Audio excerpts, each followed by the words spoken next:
Social মিডিয়ায় এই বকরির ভিডিওটি পাওয়া যায়, যেখানে দেখা যায় এই বকরিটি আজানের সময় দাঁড়িয়ে রয়েছে। চুপচাপ দাঁড়িয়ে সে আজান শ্রবণ করছে। সে পানি পান করতে এসেছিল, কিন্তু আজানের কারণে সে পানি পান করা থেকে বিরত রইল। যখন আজান শেষ হয়ে গেল তখন সে পানি পান করা শুরু করলো। এই দৃশ্যটি দেখে ওখানকার মানুষ আশ্চর্য হয়ে গেলেন এবং তাদের ঈমান তাজা হয়ে গেল।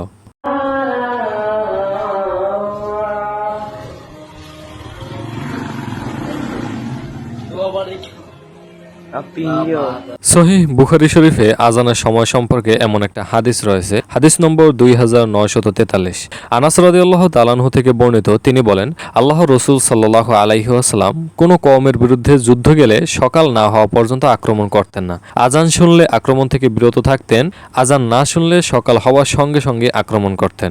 আমরা খাইবারে রাত্রিকালে অবতরণ করলাম। আজানের সময় আমাদের সকল প্রকার কাজ থেকে বিরত থাকা উচিত এবং আজানের জবাব দেওয়া উচিত।